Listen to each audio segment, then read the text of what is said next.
नबूवत जे खिलाफ मुसलमानन जी ज़हन साज़ी कन ऐं उन्हनि जे ईमान खे खत्म करे बेईमान बणाइनि। करे करे के केड़े किस्म जा फितना करे केड़े किस्म जा फितना ऐं असां मुसलमान सादा ज़हन। अज मुझे इन बयान जो मकसद यो आहे, तमाम वडो लंबो बहस आहे, तमाम वडो दर्द दिल आहे, जंहिंजे लाइ जंहिंजे डेफिनेशन में वञण जे लाइ जंहिंजे तफसील में वञण जे लाइ तमाम घणो वक्त दरकार आहे। वक्त इजाजत नथो दे। अज मां पंहिंजे मारूज़ात जे हवाले सां अवां खे या गुज़ारिश थो कयां त तव्हां एड़न साज़िशन खां होशियार रहो। जमीयत उलमा इस्लाम जो वाज़ेह अक़ीदो आहे। अज जी कॉन्फ्रेंस भी इश्क़े रसूल सल्लल्लाहु अलैहि वसल्लम कॉन्फ्रेंस जो इनकाद भी इन छे जो जिंदा दलील आहे त हीअ जमात अहले सुन्नत वल जमात हनफी देवबंदी जमीयत उलमा इस्लाम पैगंबर जे आशिकन जी जमात है। कंहिंजी जमात है बाबा? ऐं हीअ जमात पैगंबर अलैहिस्सलातु वस्सलाम जे बेअदबन ते लानत करण वाली जमात आहे। जो पैगंबर जे बेअदबन ते जेके मुझे पाक मोहम्मद जा सच्चा आशिक हैं वे दिल सां चो मुझे पैगंबर जे बेअदबन ते पाक मोहम्मद करीम जे गुस्ताखन ते अजीब किस्म जा इल्जामात वरी चवंदा अहल बैत जा इनकारी है। वो केड़ो लानती जेको मुसलमान भी सदाए ऐं अहल बैत जो इनकार भी करे। चो अहल बैत जे दुश्मन ते ॾाढा चो अहल बैत जे दुश्मन ते वरी चवंदा अल्लाह यो भुलायो वियो आहे तव्हांखे। मां उन्हनि पंहिंजे भुलियल भाइरनि खे चवां थो खुदा जो कसम काई दुश्मनी कोन्हे। कुछ अखियूं पटियो कुछ होशियार थियो। अॻ में ई पूरी उम्मत मुसलमान कुफार जे ज़ल्म में अज फलस्तीन जे अंदर असां जे मुसलमान भाइरनि जे मासूम बच्चन जो कत्लेआम थी रहियो आहे। अज फलस्तीन जो मासूम न्याणियूं पूरी उम्मत मुसलमान के पुकार रहियो है। ए खुदा तो खा सवाइ कोई कोन्हे। छा फलस्तीन जो को जाती छेड़ो? छा क़िबले अव्वल बैतुल मुक़द्दस तव्हां असांजो क़िबले अव्वल नाहे? शा कुरान जे अंदर सुभानल्लज़ी अस्रा बिअब्दिही लैलम मिनल मस्जिदिल हराम इलल मस्जिदिल अक़सा कुरान में कोन्हे? मां पंहिंजे भुलियल भाइरनि खे चवां थो त न असां पैगंबर जा बेअदब आहियूं, न असां पैगंबर जा गुस्ताख आहियूं, न असां अहल बैत जा इनकारी आहियूं, न असां अल्लाह जे वलियनि जा मुनकिर आहियूं।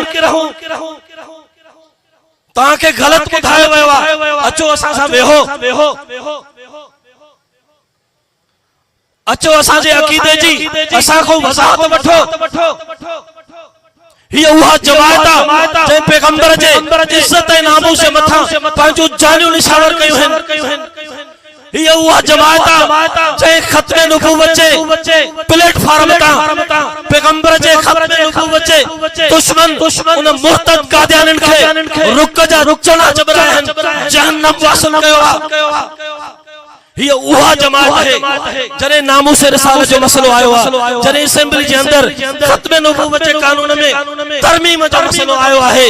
थोरडाई जे बावजूद हिन जमात हुक्मरानन जमातन जे अखिन में अखियों मिलाए करे नामूस रिसालत ऐं खत्मे नबूवत जे कानून जो तहफ़्फ़ुज़ कयो आहे।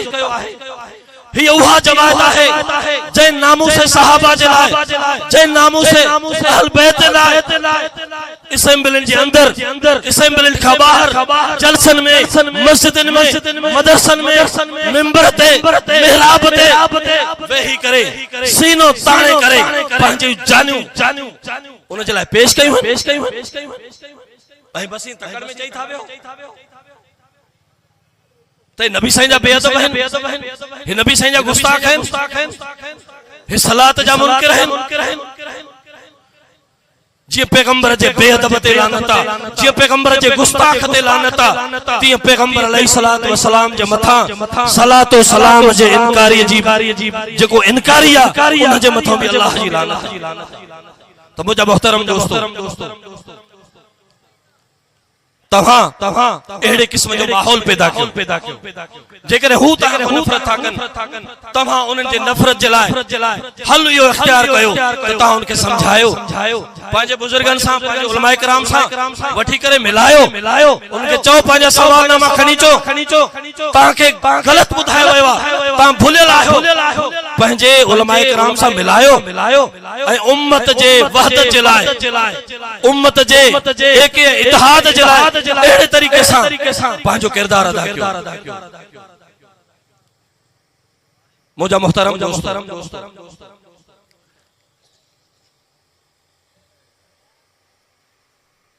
असांजे तालीमी इदारनि जे अंदरि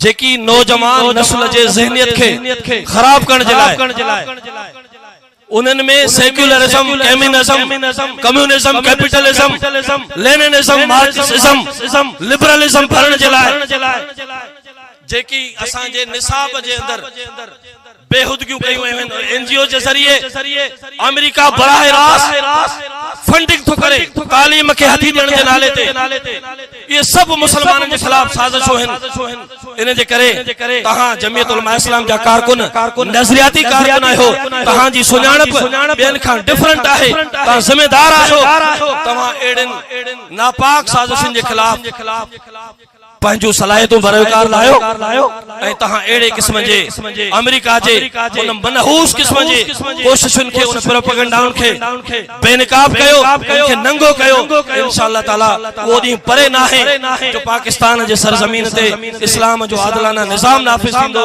ऐं इंशाअल्लाह ताला पाकिस्तान जे अंदरि उम्मत